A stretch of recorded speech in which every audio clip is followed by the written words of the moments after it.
కోట మండలం వినాయకపల్లి గ్రామ R&B పరిధిలోని 20కి పైగా తురాయి, పచ్చ తురాయి, సీమంతం రేగు, తాటి, తురగ చెట్లను విద్యుత్ శాఖ గుత్తేదారుడు సిబ్బంది విచక్షణారహితంగా నరికివేయడంపై గ్రామస్తులు ఆగ్రహం వ్యక్తం చేశారు. విద్యుత్ తీగలకు అడ్డు వస్తే కొమ్మలు తొలగించాలే కానీ చెట్టును మొదలు వరకు పూర్తిగా నరికివేయడం పర్యావరణాన్ని నిర్లక్ష్యం చేయడమేనని ఆందోళన వ్యక్తం చేశారు. న్యాయవాది బొబ్బిలి రామకృష్ణ మాట్లాడుతూ విద్యుత్ శాఖ అధికారులు సిబ్బందికి కూడా కుటుంబాలు ఉంటాయని, వారికి కూడా ఆక్సిజన్ అవసరమేనని విషయం మరవకూడదన్నారు.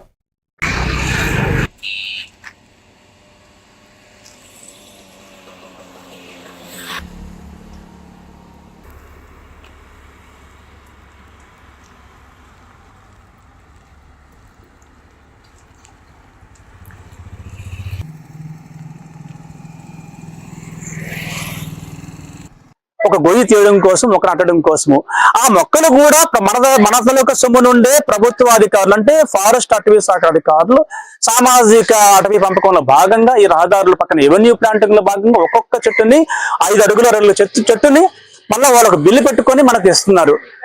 ఇది ప్రభుత్వం తాలూకా ఆదాయం అంటే మన ఆదాయం, ప్రజల యొక్క ఆదాయం.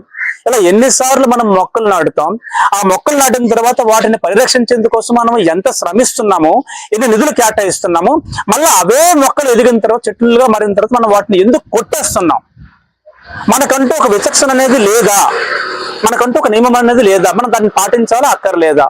ఇలా మనము ఆ కారణము ఈ కారణము అని లేదా అభివృద్ధి అనే పేరుతోటి మనం చెట్లు నరుక్కుంటూ పోతే రాబోయే రోజుల్లో మనము చెట్టు యొక్క బొమ్మను చూపించాల్సి వస్తుంది. చెట్టు అనేది ఇలా ఉండేదని మనం చెప్పాల్సి వస్తుంది తప్ప మనం స్వయంగా చెట్టును చూపించలేని పరిస్థితులు రాబోయే రోజుల్లో వస్తాయి. ఆక్సిజన్ అనేది అందరికీ అవసరం.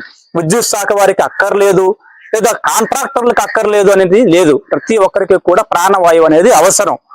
ఆ ప్రాణవాయువు యొక్క ఆవశ్యకతను దృష్టిలో పెట్టుకొని మనం అందరము కూడా భాగస్వాములై ఈ ఉన్న చెట్లను మనం పరిరక్షించుకోవాలి. కొత్త చెట్లను మనం తీసుకుని రావడం అనేది చాలా కష్టమైన విషయం ఈ ఆధునిక యుగంలో. కాబట్టి ఉన్న చెట్లను మనము ఖచ్చితంగా పరిరక్షించుకోవాల్సిన బాధ్యత అందరిపైన ఉంది.